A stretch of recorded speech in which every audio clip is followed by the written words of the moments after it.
Mario Kart? And Mario Kart on the phone is Bruh, truth. you are a gamer. You sent me a Mario Kart on the phone. That's the new game. you sent me a screenshot, and right in your corner was that Simpsons game. I was like, this. Oh yeah, I nigga do be here. playing the Simpsons game. You've been playing the Simpsons game since it came out. You have the highest rank of all time. I'm not gonna say I got the highest rank all time, but I figured out a way to not use. I was like, I'm not paying no money. Why can't you let me big you up? Because there's somebody out there. Why can't you let me be happy for my brother? There's like Marge 327764 that's like in the basement somewhere in New Jersey. That's like, wait a minute. Gets to typing. I'm like, I'm not trying. You're not up there. I'm not trying to get disparaged by the Simpsons community. Don't be disparaged. But Mario Kart, that's the game right now. Yeah. It's a fun game. It's like it's right there on the phone. It's mad easy. Yeah, it's super easy. I mean, the scenery looks good. It's beautiful. It's not bleak. It's the type of racing game I like not skilled. Once video games got too skilled, like remember when we used to be able to play like Contra? 2K. Oh 2K, yeah, old 2K.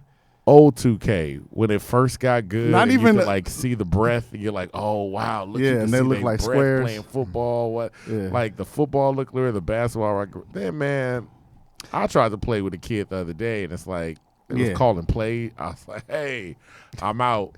I know they're running triangle offense, and I'm like, I don't know an how. 8-year-old knowing the play you're gonna call. He's like, oh, you doing that? You going left? Yeah. What? It's terrible. I said, nah. I said, I'm out.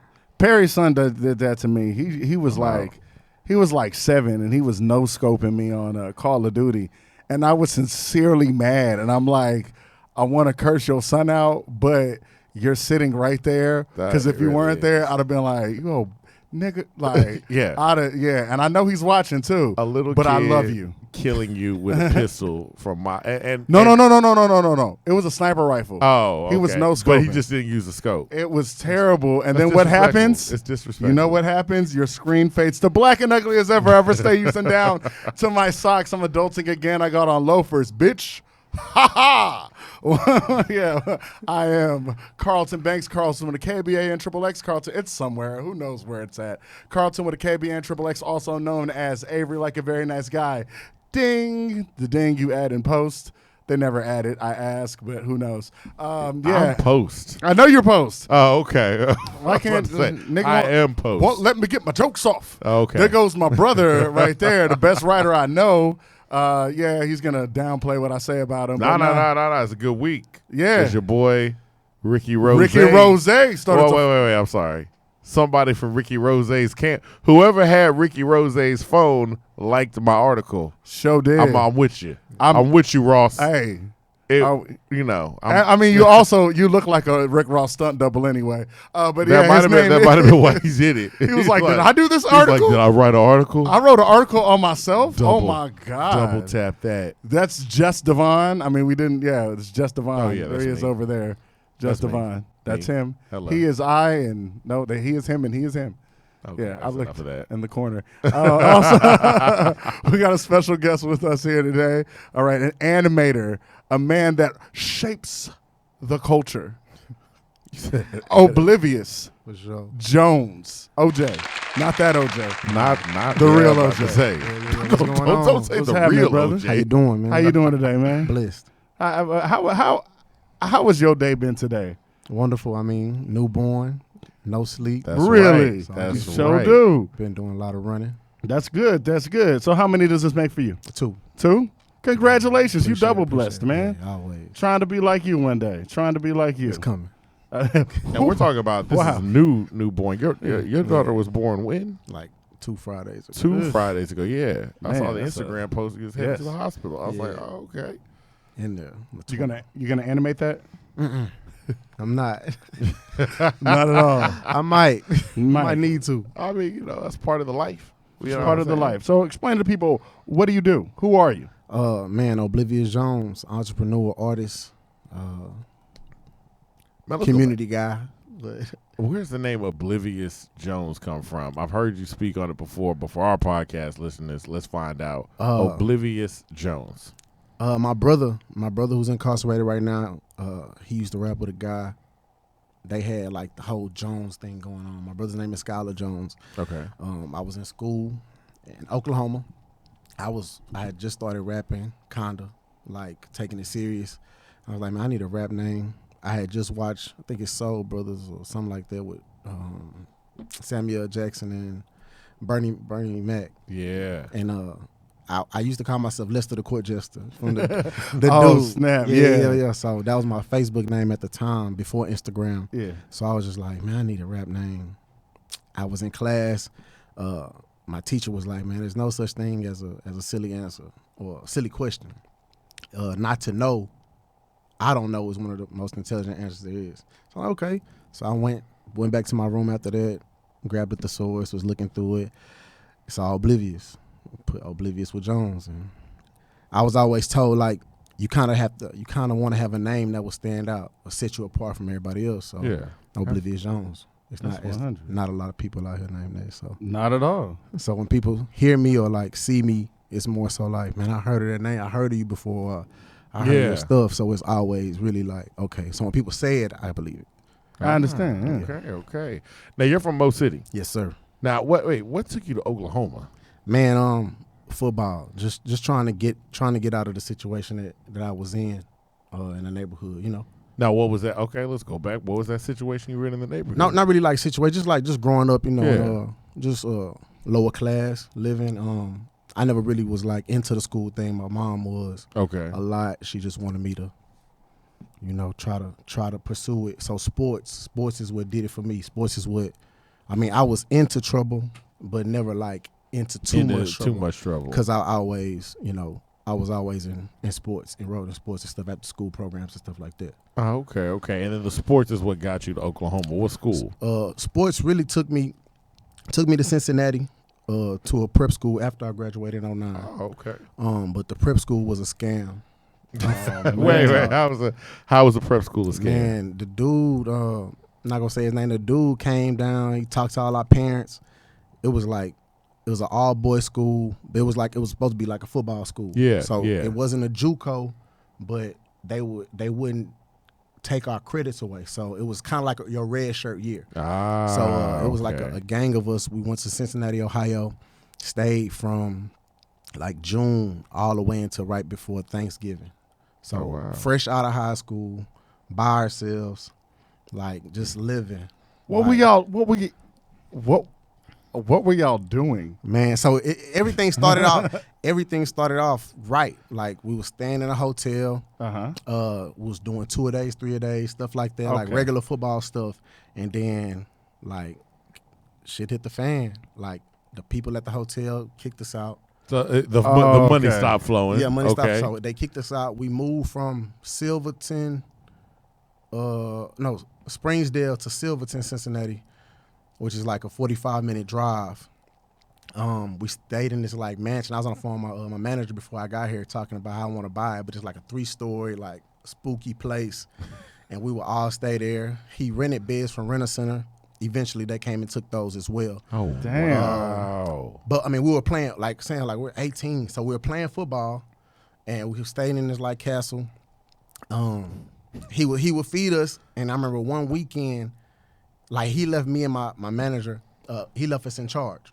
So like we had the keys to the van. We would go to University of Cincinnati, watch the games, like hang out. Like we was really like, we're on our own. But this one particular weekend, like he left and nobody could get in contact with him. So we just did what kids would do, rebel. And like we tore that place up, like horrible. He came back and then after that, the news people was there, like News people too. you can Google it. So y'all tore up Teddy from Atlanta's No. We ain't tear it up that bad, but like people's parents started like reaching out. The news came because they're like, yo, why are these kids out here? So it was a lady that stayed on it was a chapel in the middle. We stayed on the right side, 3 stories. We stayed on the middle, in the second story. The bottom was where we ate and supposedly take classes at. Okay. The other side, it was a lady. One lady that stayed on the other side, and her fingernails were like real, like Ripley's Believe It or Not long. And we were so scared of her. But like I said, like I don't know if she called the cops, but the news was up there talking to people, and like once all that stuff hit the fan, like people started leaving. People One by one. One by one. Yeah. And I think me and my friends were like the last people. Just coincidental, we was just like the last people there. Like it was like 4 of us left. Mm-hmm. After that, I came home for the Thanksgiving break. My homeboy was playing football at Trinity Valley Community College in East Texas. That was your manager? No, Okay. my manager he had a scholarship to go to Southern, Okay. but they didn't honor it because What happened? Yeah. Because of what happened with yeah. the thing. Okay. So when we came back, one of my friends That's was playing at unfortunate. Trinity Valley. So I was like, man, it's close to the house. I know I can walk on and make a team. So I went out there, got a choir scholarship, just to, help out, just to help pay the bills, because I needed the scholarship. Period. So I sung. But you got a what kind of scholarship? Choir. Choir. Football to choir. So you went straight from football. You like, all right. Well, I did choir my whole life. Okay. My That's whole what I'm life. saying. You're like, Yeah. I can walk on. I think you're talking about walking on the football team. But I had to do something. But you had to get something in there. Yeah. Choir scholarship. Just to pay for a couple books. Oh, okay. Okay. So I did that, got on, and I was doing like, regular choir, like traditional like tuxedos and stuff like that. I was a tenor too. And I liked it. It was cool, but it interfered with football. Of course. The choir director, he understood. He knew what I was. He knew I wanted to play ball, so he honored my scholarship for the remainder of the semester. Oh, that's dope. And let me walk on. That's dope, because people got to understand, like, if you're playing a sport in college, everything, including college, interferes with your sport. Everything. Like, Everything. school interferes with going. Going to college interferes with playing ball in college. Yeah. So I did that for 2 years. Well, out of a class of 40 or 50 people that walked on with me, only 5 of us made it. Okay. They're still my friends today. We called ourselves the Fab Five. After that, I got a scholarship to go to Southwestern Oklahoma. It's a D2, an hour away from Oklahoma City. And I didn't finish up there, but I did go there for 2 years. And then before I moved back home 6 years ago. Okay. So then what brings you back? What made you decide, okay, let me just go ahead and come back home? Well, actually, wait, let's back up. Okay. What are your parents saying when you in the castle, Cincinnati? Yeah. I mean, they were upset, of course, but they, I'm glad I ain't paid, because they was paying, payments. So they was like, I'm just glad I ain't pay all that money. A lot of my friends, stayed on Highway 6 Sugarland side, so their parents paid. Okay. Paid it in full. Elkins High Tower, stuff like that. So they paid that. But we was already penny pinching, so Nobody from Dulles went. Yeah. Dulles, nah. trash. I'm about to say, we from the Sugarland side. We Yeah, was That's probably why we didn't play as hard. But, but yeah, so, that was that. Okay. So then you come back here. Mm-hmm. All right. So at what point are you like, I'm making music, though? Man, so, of course, like everybody that raps now is like, in middle school, it was like, you would beat on the table, boom, boom, beat on the back of the bus. So I would freestyle with the homies all the time, never really took rap serious. In middle school, me and my brother, like I said, is incarcerated, we was making music. We recorded a couple of songs. It was another rap group in middle school. Talking about the kid, he had a studio and everything at his house. But we just really couldn't get over there, or he wouldn't let us come over there, or whatever it was. So we found a guy that let us record at his house, older guy named MacGyver. And he let us record. We did a couple of songs. Me and my brother went to the same school up until, I think, 9th or 10th grade. Then he went to Dulles. Mm-hmm. And I stayed at Marshall. And then, so that's when I was just, all right, focused on sports anyway.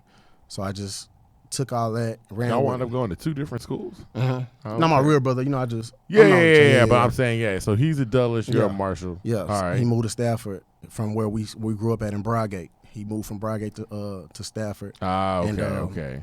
Yeah, we did like that.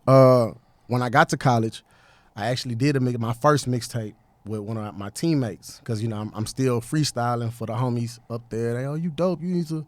So we did something organized. I made a tape. It's on that Piff right now. It ain't the best, but It's out there though. It's out there. And what's the name of this tape? Say No More. Say No More. You can Yeah. find it on thatpiff.com. Yeah. That's what's up. So, all right, so that did good. People from back home was like, man, you should have been rapping with the whoop. All right, so one of my classmates from high school, Live, he sent me a track right before I came back. He was like, man, I see you doing your thing out there. I want to do a song with you. My first feature ever. So I'm writing it like 2 weeks before I leave from up there. Like, man, when I come home, I'm just gotta lay it down. Crash it. Yeah. So I get back here. I do the song called Power with Live. It goes great. Like, I'm like, all right. So he already has a ship moving with him and his homies, which is another guy that went to school with us, and then Spitter. So when I come home, like, I'm the new guy. Yeah. Or whatever. So I'm like, all right, cool. Boom. So we do that song, we do a cover, the Yo Gotti and T.I. cover. I'm like, all right, boom, this is cool. But I'm still not I never wanted to be the forefront. Like, I always wanted to manage. So I was like, man, I'll manage y'all, like, because I know a lot of people. Okay. Semi cool, semi popular, whatever. I'm like, man, I know enough people like to get us where we need to go. It's like, nah, bro, you rapping. So from that day forward, you know what I'm saying, I just been taking it serious and putting the pieces together. We formed a group called the Summer Runners. Just the umbrella. We all, individual artists, but together we're a collective. And we just been moving like that ever since. That's what's up, man. Let's hear some of your music though. Let's look at To the Bank. To the Bank. Take directions from a blind man because he know the streets. These pen and pad the only thing that I confide in. My back against the wall because I know defeat. Fuck a foul, shit, I'm going for 3. My team winning, kinda shaky in the beginning. Put it off by the 8th ending. No handout Jones. They love it more when you work for it. Saturday morning, I'm on my 3rd tour. The block pumping, it was fiends by the corner store. Blade between my teeth and my jaw, shit, I'm ready for war. Stump down. And I was raised by the front line. Death before dishonor, being questioned by one time. I done seen it all. From fist fights to shootouts. Seen blood bite the curb and made blood move out. And then I jumped down with the other side. Now, the same time, you're saying you were more interested in doing management and being behind the scenes. Yeah. How does that transfer over now to being at the forefront? Like, are you one of those people that now wants to be at the forefront? Or do you still feel more comfortable with the behind the scenes? I embrace my role. You know what I'm saying? I embrace it. I've always been a leader. Okay. That football, being in sports my whole life really, I guess, made me how I am today. Built me like for this position that I'm in. So I like it. I like it. But I still do manage, help develop artists. Yeah. And I like I say, for my team, I do a lot of stuff for my team. And you do a lot of stuff. Yeah. Like, okay, so there's Summer Runners. That's your collective. But there's also the Grill Institute. Yes. All right. The Grill Institute, that is jewelry, and y'all are actually making pretty nice. Yeah. grills. That's what we got up on the screen there for the YouTube viewers. Yeah. So how long had you already been doing jewelry? Nah, man. Right place, right time, I would call it. 2.5 years ago, I was at the mall going to get a grill, and then the people that I was getting the grill from, they was like, "Hey man, would you be interested in making money?" Like I said, I mean, I hustle. That's what I do, the right way. So it's more so like, yeah, like I know a lot of people. This could be easy. Why do you think they asked you? They asked a lot of people. Oh, okay. Now okay. that oh no, I'm like, was it something standing out there? No, like, no. Hey man, you want to sell the grill? I see something. Nah, not that I You work. look like you got the grill. look selling. like, yeah. You look like you can sell these a grill. grills. Yeah. Nah, My friend. I just feel like now that I work for them, it's they're a wholesaler. So Okay. That's what they do. You know what I'm saying? Like they'll sell products as well, but the bulk of their money comes from other people working under them. Okay. That's cool. So it was the Grill Institute, and then you got into that, and then you got that rolling, and then there's also your clothing line, The Fly Institute. the Fly Institute. Yes. All right. So tell us about the Fly Institute. The Fly Institute I started when I was in at Oklahoma. It was cold out there. Wasn't a lot of clothes that I could really rock at other stores. So I was real cool with this mom and pop shop. They did a lot of the stitching. That the one that girl has on is an original piece that they used to stitch for me. So I started off doing hoodies like that, the two-tone hoodie with the original logo, and then when I moved home, it blossomed into everything else that we have. I haven't been able to push the clothing line as much as I want to because I've been for like the past 2 years I've been really, really into this rap stuff. Okay. So, but I mean, like, the website obliviousjones.com is pumping, and like here soon I'm gonna be having some more t-shirt, more merch for the people to go buy. Okay. That makes perfect sense. I mean, when I found out about you, it was mostly through clothing and through everything else besides rapping. But when I see, I guess, especially on your video, you say you want us to be more behind the scenes, but when it comes to like, as far as, like you watch a video, you can see somebody acting. Yeah. It comes so natural, like hand movements, Yeah. placement. That's one thing I always like about you. Like you don't look like you're trying to play a role. When you come to do your stuff, you're doing it. And you said you want to be behind the scenes. That's just so amazing to me that you do everything the right way. Like you didn't come into this half-assed. I mean, with a clothing line and everything. What gives you this business acumen? Just growing up, where I grew up at. I was always the youngest, hanging out with all the older kids, older guys. So I mean, just learning a lot, watching, being very observant, and just learning what not to do. I watched a lot of people go off the side, and So you from Bradgate, huh? from Bradgate, yeah. I got partners in Bradgate. Yeah. So I'm from the townhomes. So okay. Yeah. So I mean, just growing up there, even when I did get into stuff, like it was more so, say, bro, like, we got to take you home. You got a game tomorrow. That's cool. All right, boom. Because I mean, to the people where I'm from, like, what I'm saying, I was supposed to make it out. Well, I did make it out, but I was supposed to be the NFL player with the hoop. So, but I'm doing this. And for the audio listeners too, how tall are you? I'm 5'11". Okay, but you seem like you're much more massive than that. Yeah, I used to be like 100 pounds heavier. Okay. Yeah. I used to be 100 pounds heavier. So golly. So yeah, I was a big dude.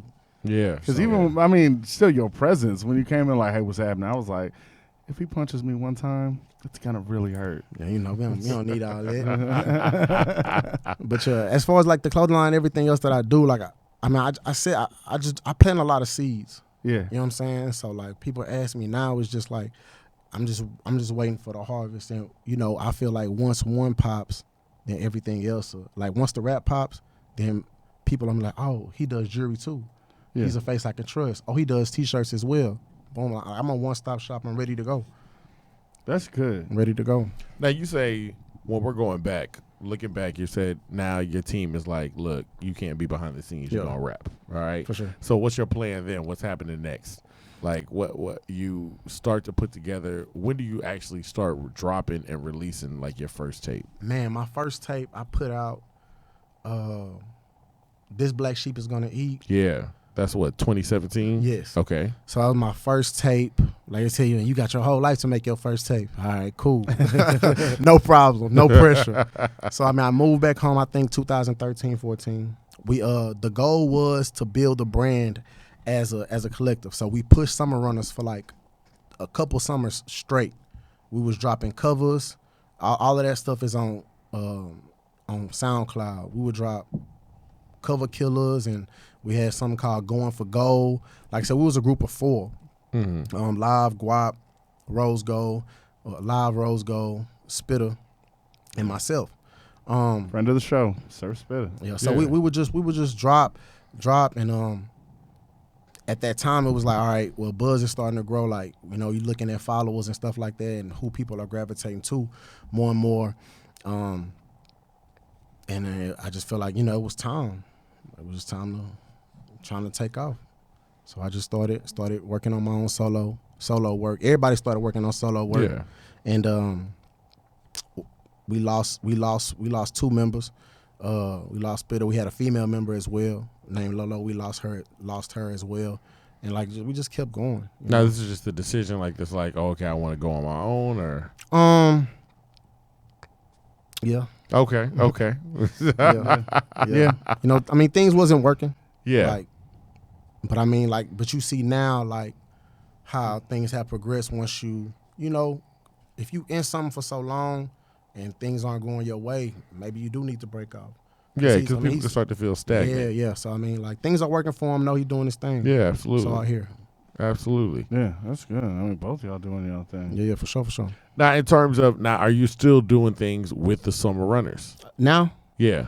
we do a lot of features. Okay. Like we're okay. we're all on each other's stuff. So it's not necessarily that y'all are like a label or something like that. Y'all are just a collective. Y'all are Just a artists that collective. are y'all Working associate together. with each other. Y'all Yeah. work together a lot. Yeah. Okay. Big okay. time. So you got Black Sheep. This Black Sheep gonna eat. Mhm. All right, and then after that we got Swimming with the Sharks. Swimming with the Sharks. That comes out next. All right, Mhm. that's 2018. Yeah. All right. So at this point, what is your response? How do you feel like the people are responding to the music? Okay, I dropped This Black Sheep's Gonna Eat, my first tape, because I got the write up from He's Always Right, the guy that works for Houston Trends and Okay. PR. He was like, man, the tape is dope. He gave me a dope write up. Boom, and after that, like everything just opened up. Okay. I'm talking about like exposure. People just started flocking to me, and like I feel like all the hard work that I had been putting in at that moment is what it was for. I followed up with Swimming with the Sharks. That tape, I dropped that tape on June 1st. My son was a stillborn, passed away. I dropped it that day in the hospital. They loved it. I did, I think, 10,000 streams in a month and a half, 2 months. Still counting to this day. Still getting a lot of plays. I feel like that put me where I needed to be. Now people are, that's when I met the Amy's. I met Amy in between the first and second tape. Started doing her shows, and just doing more and more shows, going in and out of town, and just building that buzz. Now, was it always planned? Because you said your son, he passed away stillborn. Was it already planned to drop the tape that day, or was it a? I was gonna drop the tape. It was ready to go. I had the artwork, and I knew what we knew that he had stopped. His heartbeat had stopped. Okay. 2 days prior. Oh wow! Wow. So she had to wait, and stuff like that. So, we was in the hospital room, and I was like, man, I'm gonna drop it, because I had a song on there for him, like it was pretty much telling people that I was having a son. Okay. Yeah. Okay. So when he was born, when he stopped breathing, I was like, man, might as well put it out. So just for the world, birth. Now, what was that like? I guess we're going back to that day. We're talking about your experience and loss, but at the same time, you're releasing this music that I'm sure you've been working on for quite some time. I mean, it sucks. It sucks. It didn't hit me hard then. Like, I've experienced so much death in my life, so much from like friends, really just friends passing away. I lose family members, but just people that you're close to. Yeah. So I mean, I'm not gonna say I'm numb to it. It hurts more now, cause it's like, he passed away last year, so it's like, this would have been his first Christmas, or this would have been his first Thanksgiving. Okay, You know what I'm saying? okay. Or he would have been one. So my daughter was born on the 20th. I think he was supposed to be born my birthday 9/11. So between 9/11 and 9/15, his original birthday. So he would have been one, and then my daughter would have been born a couple of days after. So, I mean, just with that being like hanging over my head, it was just like, man, you just got to go harder. You got to go harder, which brings me to 7200. Yeah. Where I'm from, Brygate, 7200, Brygate Townhomes. That tape is more vulnerable. It's more open. I really don't talk a lot. I just put it in the music.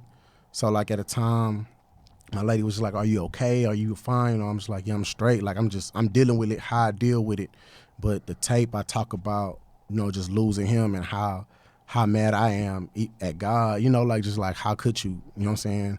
And stuff like that. But when I dropped that tape, it was received well. I didn't want to drop it, just for the simple fact that I've never been that vulnerable. I'm more so about, bars, storytelling, and just lyrics. But that tape is just me, like really just telling you how I grew up, where I grew up at, and just basically the stuff that I saw on a day-to-day basis. How'd your fans respond to that like level of vulnerability? Man, they loved it. Uh-huh. We did I just looked at the numbers before I got here. 26,000 streams. Okay. That's good. You know what I'm saying? We did 20,000 in the first month. So I mean, they loved it, and I was just, I mean, it's cool because I grew up on Zero, the old row. Yeah. So it's just like, but I never wanted to be that rapper. I never wanted to be that guy. You didn't want to be I Found Me. Yeah. I didn't. So like now, now that tape is out, it's like, man, this is what we need. We need this. Like, this, you know what I'm saying? That's what you're good at. Yeah. Because people respond to that with Zero. Yeah. I think people respond to that where it's like, everybody's going to respond to like emotion in music. I think there are certain artists that, like, me, I said I like old row. I also like new row. There are people that don't like new row because he happy. Like that's really what same thing with Mary J. Blige. Talking about me. It's like a Mary J. Blige thing where they're like, I like Mary J. Blige when she's sad, but I like her happy. But when you look at artists like Mary J. Blige and Zero, the blues, they are honest about what they feeling. So if they mad, like they might have been mad for a good decade and they was popping out hits. Now they're like, hey man, I feel good.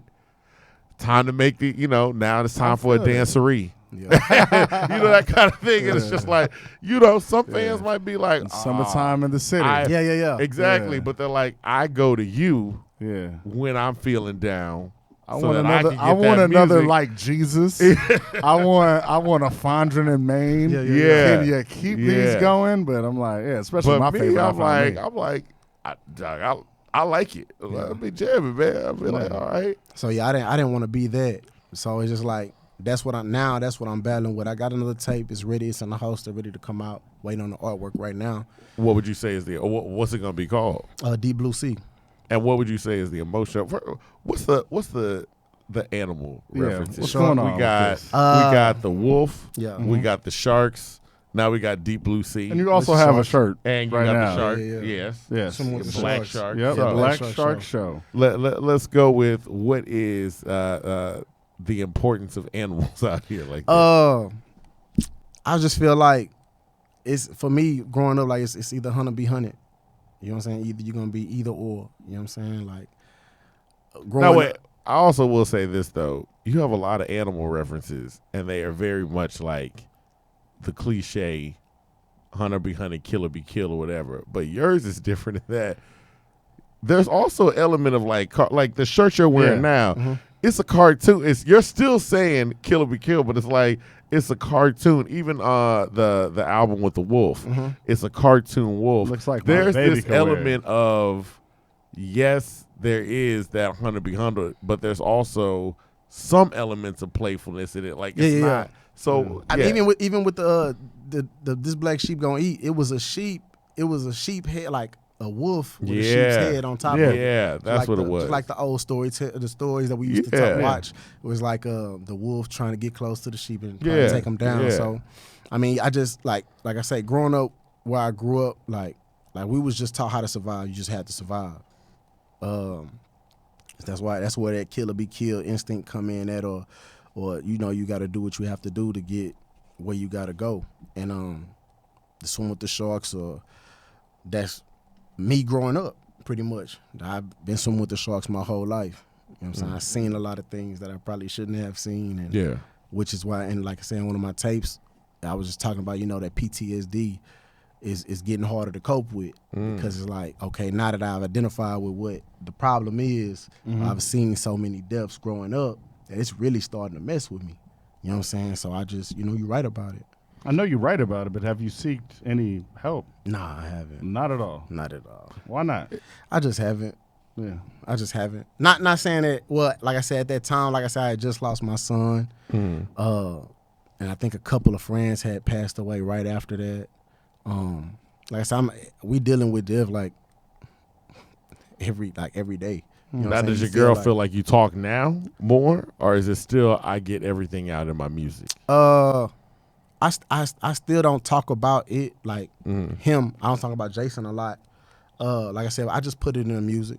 Okay. I put a lot of stuff in the music. You want to know? Just listen to the music. Yeah, music therapy. Man. Yeah. Let's listen to some music. Let's try Hard to Smile. You gonna believe that? Sometimes I feel like I'm the realest in the game. Name Gray was questioned about Cameron James, and I ain't say a thing. I been 100. Ask the niggas you came up under. One phone call, give them the okay, and they bring in the thunder. Get it? Okay, my niggas bringing the thunder. In the winter, niggas is cold. We still spin for the summer. Where I'm from, niggas ball to play the corner like Reavers protect the most. Some push the rock, but we all play defense. You can't trust every smile. That's why niggas wind up teethless. I'ma get rich with the runners, and we gon' all break Now, even.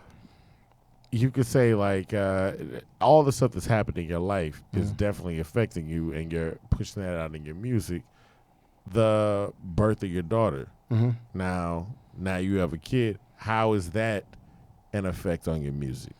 I Or is it? haven't Yeah. wrote anything yet. You haven't written anything. Yeah, yet. I've been really chilling. Like I said, I have 8 songs. I got 12 songs ready to go. 8 going on this next project. I wrote something the day we came home. A song that I feel like is gonna change the game for me. I got probably recorded tomorrow. Oh, okay. So, okay. But as far as writing stuff for Baby Jordan, I haven't wrote anything. I just been enjoying it, taking it in. How are you enjoying fatherhood now? It's cool. This time it's a lot different. Like I said, I have a son that's 10. Yeah. And I had him when I was a junior in high school. So it's totally different. Or my senior year in high school, it's totally different now. Just being there, with mom and being able to roll over and you need help, I can grab her. You know what I'm saying? Put her back to sleep. Like I said, I'm a senior in high school trying to graduate literally on the last day, like in my math teacher's class, like moving stuff around. Yeah. Trying to graduate, and I would go see him when he was born. What they call it when you leave class at like half the day? You got half the day school, half the day you leave. So I would go see him before I had to go to work. Okay. Like a work study type thing? Something like that. Yeah. Yeah, so I would leave off campus. I would go off campus, go see him, and then head to work for like from 3 to 11, 4 to 11.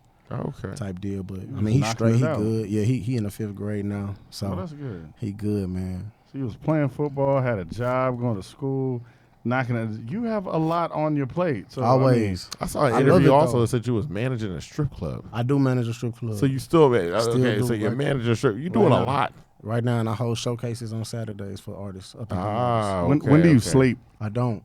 I figured you don't. I was about to say, especially with a newborn. I mean, people ask me that all the time. Like I said, I just feel like somebody got to do it. I mean, I know sleep is important, and I do get sleep. People don't think I do, but I do get sleep. But at the same time, like, this is what I want. You know what I'm saying? So, I like I say, football. I mean, sports really made me the person that I am. So it's like when you sleep, somebody else is really getting better.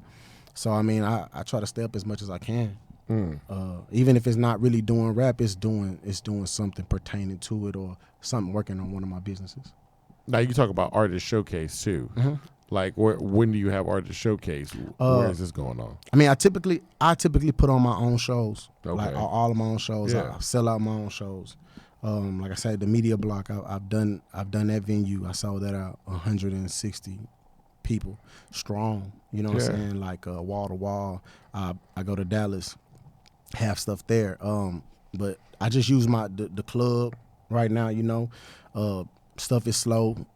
Just everything is slow at this point. But we have a venue, so I just give artists an opportunity to come rock out, come do 3 songs. What club is this? It's called G3's, across the street from the Old Foxes. Okay. Oh, South okay, Coast. okay. Yeah. Why do you think things kind of slowed down in terms of venues in Houston? Because that you're not the first person that said that, especially when we're talking about hip hop artists. They just like, man. I mean, I just feel like people don't know, like people don't know where to go. Okay. Period. You know what I'm saying? Like that's just what it is. We don't know where to go. Like I said, I've been home for 6 years, And like I said, I ran, like I said, with Susan was saying, like the R&B people that she was with at the time, like it was a circuit. Yeah. So it's the same thing with the rap. You know what I'm saying? Like I was rapping. We started doing the shows back in the day. It was with the Candymans, the Big Bad Cabs, and people like that. And it was like it's a circuit. Yeah. And it's people call it the hamster wheel, which it can become a hamster wheel. You know what I'm saying? You doing shows for this person, but it's the same shows, and you never really elevating. Yeah, you're meeting people along the way and grabbing people, you know what I'm saying? Like, but that's what I like about, doing the bouncing turns. Because you reach a different audience and you never really know who you're gonna be on stage with. You know what I'm saying? So that's how I met, God Body Bingo. It's how I meet a lot of people, you know what I'm saying, just going when I was free, when I wasn't working at the club, I would go to all the bouncing turns just to go. Yeah. And then, like I said, and Amy. That's how we met a lot of our guests. For real. Was going through the and it's bouncing fun. turn. Yeah, it's they fun. are fun. It's fun as hell. Yeah, It's fun. so I met, how, built a relationship with Dope Easy. It's just a lot of people. DeLorean. I did a song with DeLorean and I did a feature with DeLorean and this my homeboy KO Conspiracy from Missouri City. Okay. With Pug Tunes. That's how I That's met how you Pug. met Pug. Okay. So okay. it's just like, I've been doing shows from the south to I'm not confined to Mo City. Like people on the north side know me just as well as people out here. Cause I know, Houston is so big and to stretch that name, you have that's why I'm out late, waking up at 7:30 in the morning, going to the post office every day. Yeah, it makes sense. You know what I'm saying? So it definitely makes sense.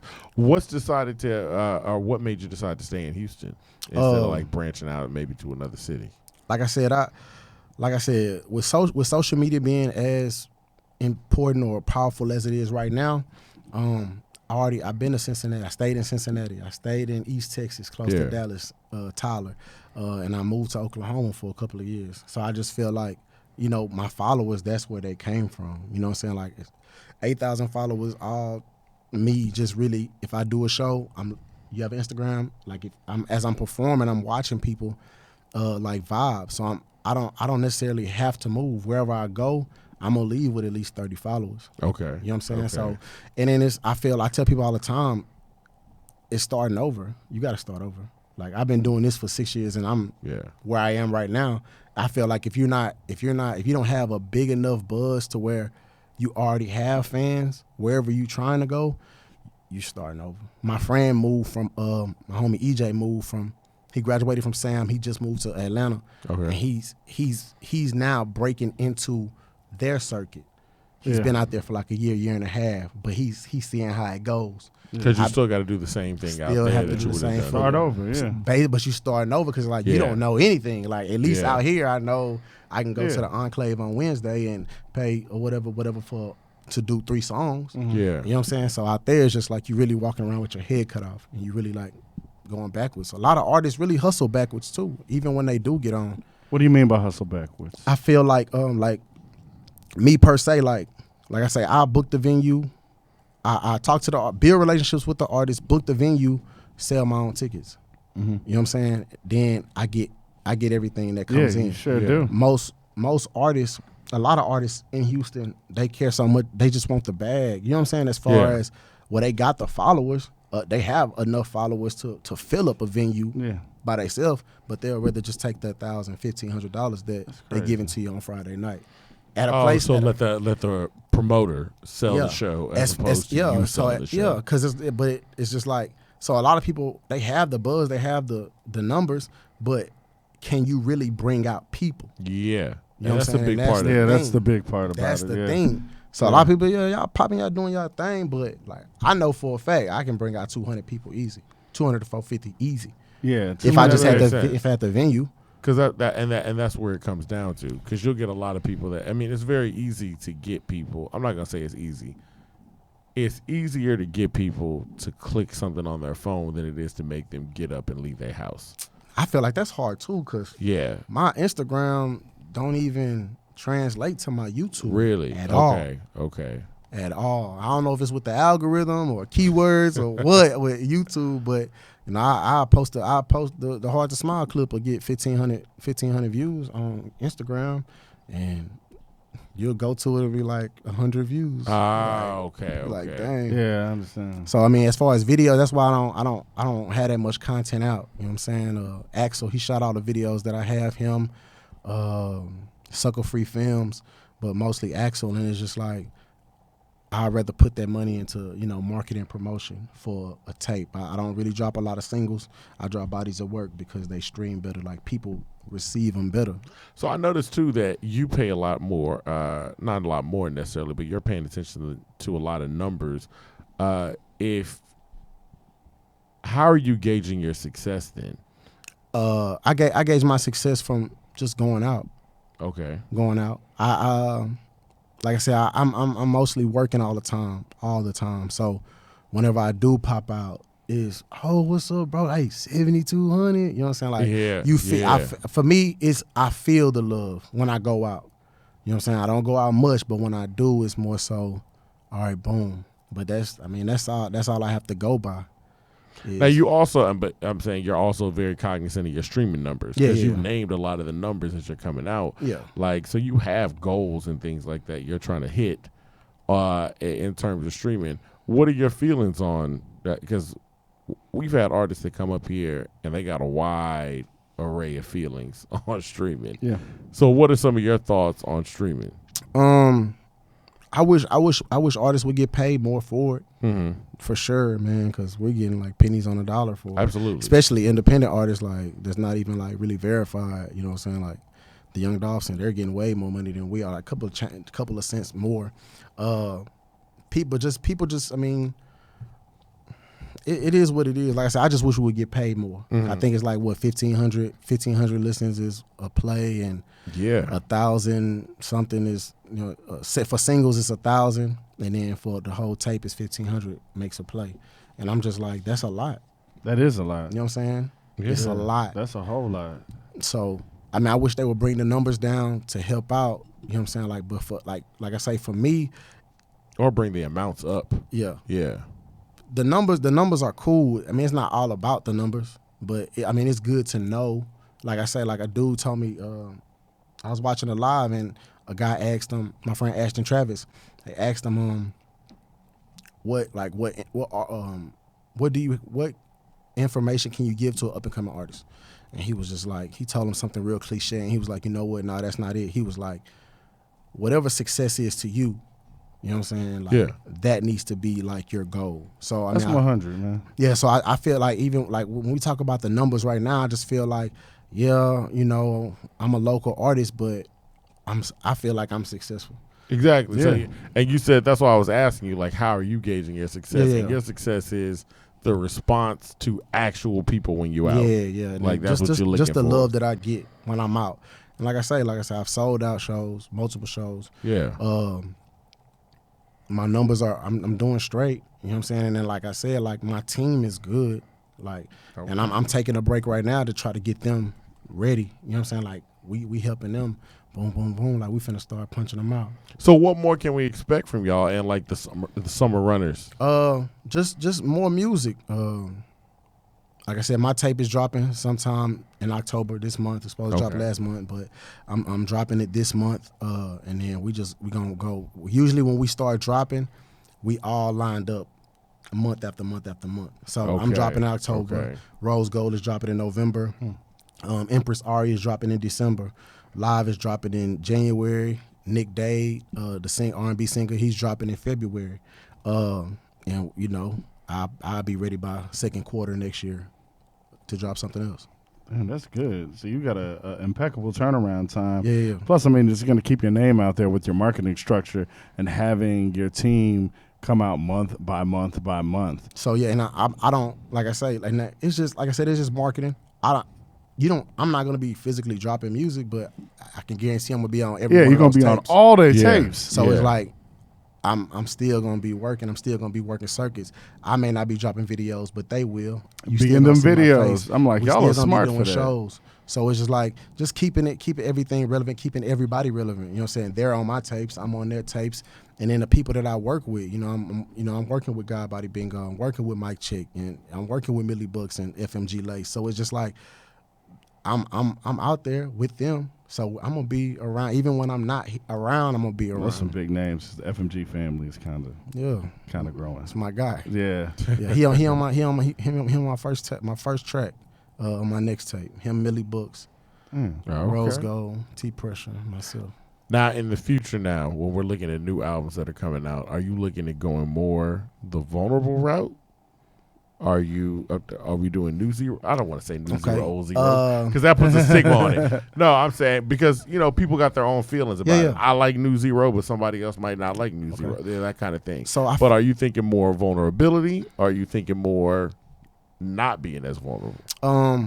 Swimming with the Sharks and This Black Sheep Gonna Eat is pretty much the metrics or the guideline that I usually go by.